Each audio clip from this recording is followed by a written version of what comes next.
अस्सलामुअलैकुम, मैं हूं सैयद ज़ीशान अज़ीज़। एक माँ जी की वीडियो थी, पुरानी बुज़ुर्ग खातून थी, और वो वीडियो मैं आपको दिखाऊंगा। और मियाँ साहब ने वो वीडियो मुझे लगता है सुन लिया, या फिर उनकी रिंग टोन के ऊपर वो जो वीडियो की आवाज़ थी वो लगी हुई है। वो भी वीडियो आपने लाजमी सुननी है। और इसके साथ साथ ज़ियारत के अंदर 8 बहनों का इकलौता भाई जो शहीद हो गया, लेकिन वज़ीर आज़म साहब नाम लेना मुनासिब नहीं समझते कि इस तमाम साने के पीछे कौन मुलविस है। और मोहसिन नकवी साहब जो वज़ीर दाखिला हैं, मुल्क में इतने लोग शहीद हो रहे हैं, उनका कहीं अता पता नहीं है। और SHO अभी तक उनका गुम है, बाजियाब नहीं हुआ SHO, या फिर किसी लंबी छुट्टी पर गया हुआ है। नारोवाल के अंदर मरीम नवाज़ की जो मुशीर हैं सानिया आशिक साहिबा, माजूर लोगों के साथ भी इन्होंने हैंड किया, उनको धोखा दिया। ये भी खबर आपके सामने मैं रखूंगा। और इमरान खान माइनस, इश्के इमरान ख़त्म। अलीमा खान साहिबा अगर गिरफ्तार हो जाती हैं तो इमरान खान परमानेंटली माइनस हो जाएंगे। सबसे पहले हम बात कर लेते हैं पेट्रोल के ऊपर और उस माँ जी की वीडियो के ऊपर। ये पहले आप वीडियो सुन लें। शेर एक बारी फिर, शेर एक बारी फिर, मियाँ जी तुन के रखो, मियाँ जी तुन के रखो, मियाँ जी तुन के रखो, मियाँ जी तुन के रखो, मियाँ जी तुन के रखो, मियाँ जी तुन के रखो। अब ये वीडियो आपने सुनी है, इसके अंदर माँ जी के अल्फाज जो है ना वो ये हैं कि मियाँ जी तुन के रखो। अब जिस दिन से ये वीडियो वायरल हुई है, मियाँ साहब के पास, मुझे ये लगता है कि नवाज शरीफ साहब के पास और शहबाज शरीफ साहब के पास ये वीडियो किसी ने उनको व्हाट्सएप के ऊपर फॉरवर्ड की। उनको ये वीडियो इतनी अच्छी लगी कि उन्होंने इस वीडियो को अपनी रिंग टोन बना लिया है। अब जब भी कोई मैसेज आता है, जब भी कोई कॉल आती है, तो एक ही रिंग टोन बजती है, और वो ये आती है कि मियाँ जी तुन के रखो, मियाँ जी तुन के रखो। तो मियाँ साहब ने उस दिन से हमें तुन के रखा हुआ है। पेट्रोल की कीमतें रात को फिर से बढ़ा दी गई, और जो पेट्रोल है वो 310 के ऊपर लेकर चले गए हैं, और डीजल जो है वो 323 के ऊपर लेकर चले गए हैं। जब जंग हुई थी ना हमारे 28 फरवरी को, ये जंग जब शुरू हुई थी, यहाँ पर 250 रुपये के करीब, 260 रुपये के करीब पेट्रोल होता था।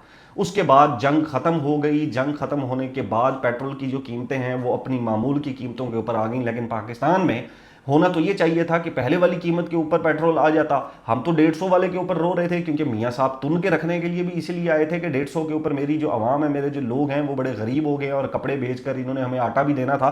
तो 150 को तो छोड़ो, हम 250 के ऊपर जो है वो कुछ थोड़े बहुत मुतमिन हो रहे थे कि चले जी मेहरबानी कर दें, 250 से ऊपर ना बढ़ाएं।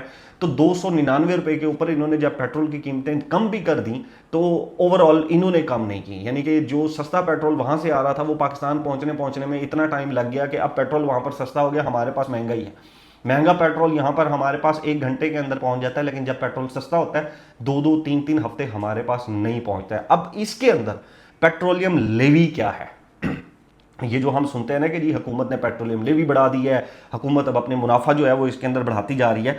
लेवी के बारे में सुने जी, NFC से पहले जो है ना, दरअसल हुकूमत जो है वो पेट्रोल, डीजल और मिट्टी के तेल पर GST वसूल करती थी।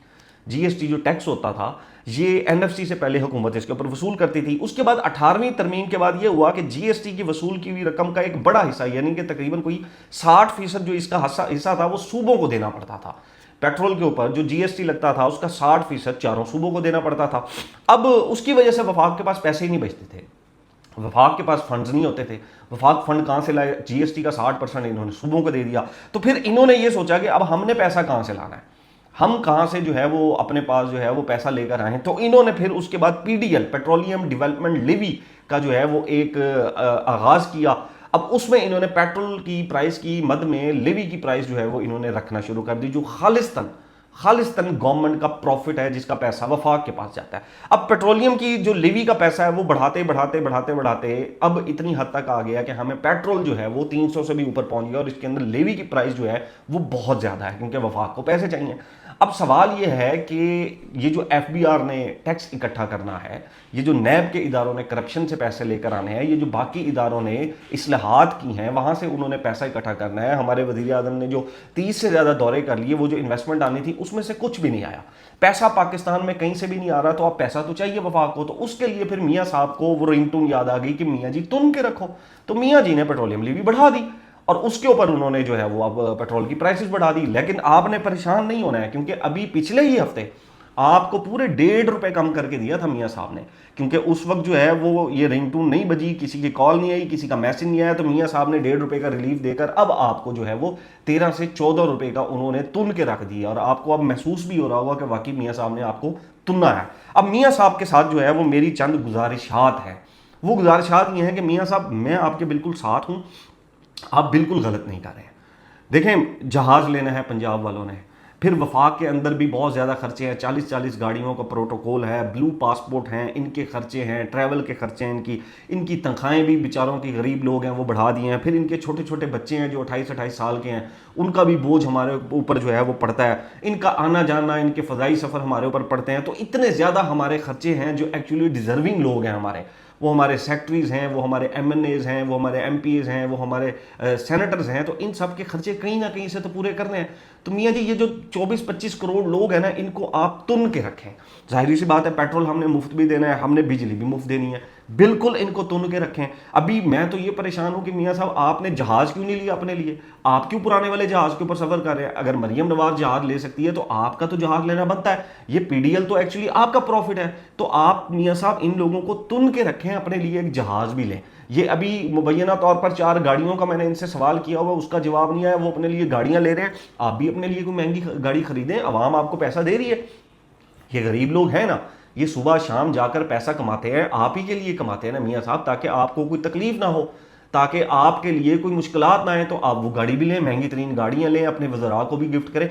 बाकी एक चीज़ की मियाँ साहब आपको मैं गारंटी देता हूँ कि इस वीडियो के अंदर जितनी दफ़ा उसने कहा है ना कि मियाँ जी तुन के रखो, आपने इससे 100 गुना ज़्यादा इन तमाम लोगों को मुझ समेत तुन के रखा हुआ है। लेकिन गारंटी क्या है, ये मैं आपको लिख के देने को तैयार हूँ। इनमें से किसी की जरूरत नहीं है मियाँ साहब कि वो आपके खिलाफ आवाज़ उठाए, वो आपके खिलाफ खड़ा हो, वो आपके खिलाफ धरना दे, वो आपके खिलाफ कोई एहतजाज करे, वो आपके खिलाफ कोई बात करे। बेफिक्र हो जाए, क्योंकि आपने माशाल्लाह पुलिस से, CCD से, आपकी भतीजी हो, आप हो, आप लोगों ने ऐसा इन लोगों को तुन के रखा हुआ है कि अगली आने वाली इनकी कम से कम 7 नस्लें आपके खिलाफ मियाँ साहब बगावत करने की, आपकी इन पॉलिसी के खिलाफ बगावत करने की, अपने ऊपर होने वाले जुल्म के ऊपर बगावत करने की सोच भी नहीं सकते ये लोग। मियाँ साहब, आपने इतना ज़बरदस्त इनको तुन के रखा हुआ है कि ये फैन हो गए हैं आपके। और मैं खुद मियाँ साहब आपका फ़ैन हो गया हूँ, मैं बहुत ज़बरदस्त मैं आपका फ़ैन हो गया हूँ कि 150 रुपये के पेट्रोल के ऊपर जो इन लोगों को चुभ रहा था, आप मियाँ साहब आए और आप अब वो है 323 के ऊपर लेकर चले गए हैं। लेकिन देखें, इन में से किसी की जरूरत नहीं हुई। ये होती है मियाँ साहब फ़ैन फॉलोइंग, और ये होता है पॉजिटिव जो रिजल्ट आता है ना तुन के रखने का। तो आपने मियाँ साहब तुन के रखा हुआ है, बहुत आपने ज़बरदस्त जो है वो इसके अंदर किया हुआ है। अब पंजाब ने भी तुन के रखा हुआ है, इसके साथ साथ भतीजी है ना, उन्होंने भी तुन के रखा हुआ है मरियम नवाज साहिबा ने। उनकी एक मशीर है, ये जागो न्यूज़ है, एक नारोवाल का है, इन्होंने ये रिपोर्ट किया है कि उनकी मशीर हैं जो सानिया आशिक साहिबा, वो चंद दिन पहले गई हैं नारोवाल में, एक डिसेबल सेंटर था कोई, वहाँ पर सोशल वेलफेयर का इदारा था, वहाँ पर वो गई, माजूर बच्चों से उन्होंने वहाँ पर मुलाकात की, तस्वीर खींची वहाँ पर। एक बच्चे को उन्होंने इलेक्ट्रिक व्हील चेयर दी और एक बच्चे को उन्होंने इलेक्ट्रिक स्कूटी दे दी तोहफे के तौर पर। माजूर थे वो, तस्वीर बनी, वीडियोस बनी, वो कैंपेन एक उठाई गई, मरियम नवाज खिदमत कार्ड खिदमत कर रहे हैं माजूर लोगों के। तो उसके बाद वहाँ पर जब ये सारी डिस्ट्रीब्यूट हुई, उनकी तस्वीर वीडियोस भी बनाई गई, स्कूटी के साथ भी और इन सब चीज़ों के साथ भी। सानिया आशिक साहिबा जैसे ही वहाँ से गई तो इन बच्चों ने सोचा कि जी अब ये स्कूटी हमें मिली हुई है तो चक्कर लगाएं। तो वहाँ पर जो लोग थे उन्होंने कहा, किधर भाई, पागल हो तुम, वापस करो इधर स्कूटी, ये वापस करो ये व्हील चेयर, ये सिर्फ तस्वीर के लिए थी, कोई ये आपको मिलनी चिलनी नहीं है। उन्होंने जनाब वो स्कूटी, वो व्हील चेयर, ये आप तस्वीर भी देख रहे होंगे, वो उन्होंने उठाई और वो ले गए।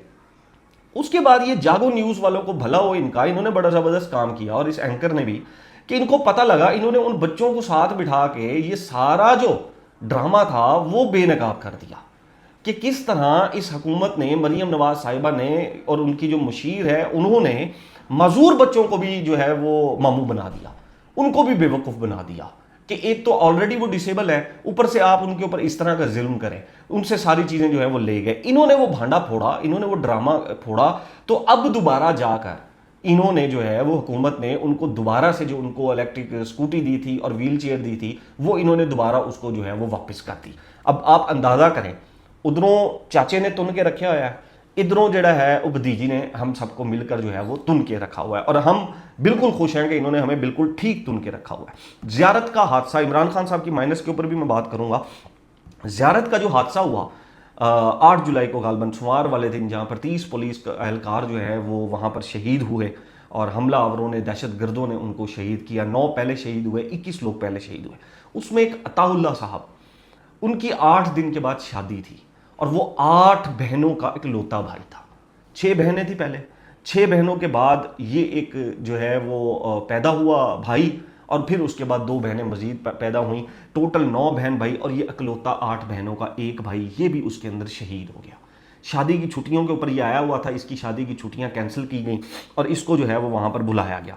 अब एक हफ्ता पहले जो है ना वो शादी के तमाम जो है वो तैयारियां शादियां शुरू हो जाती हैं, घरों में भी जो है वो तैयारियां शुरू हुई थी, लेकिन वो डेड बॉडी पहुंची घर के अंदर। 8 बहनों का इकलौता भाई। और हमारे जो वजीर आजम साहब हैं, जो शहबाज शरीफ साहब हैं, वो क्या फरमाते हैं वो आप सुन लें ज़रा। वो ये फरमाते हैं कि बलूचिस्तान में जारी फसाद में कुछ और बैरूनी हाथ भी मुलविस हैं, ताहम मैं इस वक्त इनका नाम लेना मुनासिब नहीं समझता। हमारे 30 जवान, 30 बेटे, 30 भाई शहीद हो गए। पूरी दुनिया में पाकिस्तान के अंदर दहशतगर्दी हो रही है, ये इमेज बन रहा है, लेकिन वजीर आजम साहब नाम लेना गवारा नहीं करते। वो कहते हैं अभी नाम लेना मुनासिब नहीं है। ये कोई गल्फ कंट्री तो नहीं है जिसका नाम लेते हुए मियाँ साहब घबरा रहे हैं कि ये नहीं अभी नहीं नाम लेना मैंने इसका। मियाँ साहब 30 जवान शहीद हो गए हैं, उससे पहले कितने लोग हमारे शहीद हो गए मियाँ साहब। दहशतगर्दी इस मुल्क को, दहशतगर्दी का नासूर खाता जा रहा है। आप कहते हैं कि मैं नाम लेना अभी मुनासिब नहीं है। कितने जवान, कितने बेटे और शहीद हो जाएंगे तो मियाँ साहब आप लब कुशाई करेंगे कि कौन सा बैरूनी हाथ मुलविस है।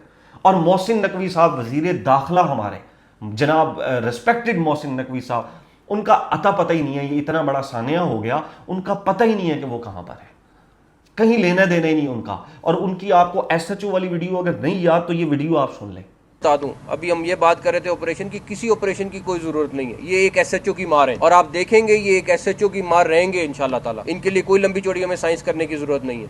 ये वीडियो आपने सुनी है जिसमें वो कह रहे हैं कि कोई लंबी चौड़ी गेम करने की जरूरत नहीं है, एक SHO की मार है ये देखें मोहसिन नकवी साहब, आपको खुदा का वास्ता है मोहसिन नकवी साहब, लंबी चौड़ी प्लानिंग जो नहीं करनी ना करें, वो एक SHO तो भेजे, अल्लाह का वास्ता है आपको। ये 30 जवान शहीद हो गए। इससे पहले लिस्ट है, कितने सैकड़ों लोग हमारे जो है वो शहीद हो रहे हैं। वहां पर हमारे सिक्योरिटी फोर्सेस के एहलकार शहीद हो रहे हैं, आम पाकिस्तानी वहां पर शहीद हो रहे हैं। आपको कौन सी कसम दूं जिसके आप लाज रखेंगे और आप वो SHO भेजेंगे। दहशत गर्दों के लिए एक SHO की मार है, ये फितना लोग एक SHO की मार है। लंबी चौड़ी प्लानिंग की जरूरत नहीं है। ये 1-1.25 साल पहले का बयान है, उसके बाद कितने दहशतगर्दी के वाकयात हो गए। इस्लामाबाद के अंदर वो घुस के आ गए। नकवी साहब कब वो SHO आएगा? वो इतनी लंबी छुट्टी उसको क्यों दी हुई आपने कि वो भी अभी तक उसकी छुट्टी नहीं खत्म हुई। मैं हैरान हूं कि इस तरह जो है वो लोगों का कत्ले आम हो रहा है वहां पर और हम सीरियस ही नहीं है उसके ऊपर। वजीर आजम कहता है अभी नाम लेना मुनासिब नहीं है, और वजीर दाखिला कहता है 1 साल पहले उसने कहा था जी लंबी चौड़ी कोई प्लानिंग करने की जरूरत नहीं है, ये सिर्फ एक SHO की मार है। अल्लाह मेरे बलूचिस्तान के बहन भाइयों के ऊपर रहम करे। और अभी तक जो है वो ये BBC की मैं स्टोरी वहाँ पर देख रहा था कि वो वहाँ पर जो है वो अभी तक धरने के ऊपर है वहाँ पर मौजूद। वो ये लिखते हैं, वो कहते हैं कि जी इनमें से 8 पुलिस एहलकारों की लाशों के हमरा लवाहिकीन कोयटा शहर में मुतालबात तस्लीम होने तक एहतजाजी धरना दे रहे हैं। शमसुज़्ज़मान समेत धरने के शुरका का मौक़िफ़ है कि 1-2 टैंकों की हिफाजत के लिए हमारे प्यारों की एक बड़ी तादाद को मुनासिब इंतजाम और तैयारी के बगैर ज़िला के मुख्तलिफ इलाकों से भेज दिया गया। ये BBC की रिपोर्ट है, मेरी रिपोर्ट नहीं है ये। अब इसके अंदर एक चीज़ और जो वो कहते हैं कि जी हमारे प्यारे बार बार असले और मदद के लिए पुकारते रहे, बार बार जो है वो वहां से पुकारते रहे। जिन 21 पुलिस एहलकारों को अगवा के बाद मुसल्लह अफराद ने गोली मारकर शहीद किया, इनकी लाशों को ज़ियारत ले जाने की बजाय कोयटा ले जाया गया। सिविल अस्पताल कोयटा में पोस्टमार्टम के बाद ज्यादा खराब होने की वजह से 13 लाशों को इनके आबाई इलाकों में भेज दिया गया, जबकि 8 एहलकारों की लाशों के हमरा कोयटा में फाटक के इलाके में धरना दिया जा रहा है। और अभी तक वहां पर जो है वो सिचुएशन आपके सामने है। इनके भाई साबिर खान इनकी लाश के हमरा जो है वो धरने में मौजूद हैं। इस वाक़े में मारे जाने वाले पुलिस एहलकार आसिफ खान का ताल्लुक ज़ियारत के इलाके वॉम से था। उन्होंने बताया कि इनके भाई नौजवान थे और वो बुनियादी तौर पर लिविस फोर्स में भर्ती हुए थे, लेकिन रवां साल लिविस फोर्स के इंजमाम के बाद वो पुलिस फोर्स का हिस्सा बन गए थे। अहले खाना के मुताबिक आसिफ खान की शादी 1-1.5 माह बाद तय थी। ये दूसरे हैं बताउल्लाह के बाद, लेकिन इस थाने की वजह से वो ये खुशी नहीं देख सकते। ये कितना बड़ा जुल्म है।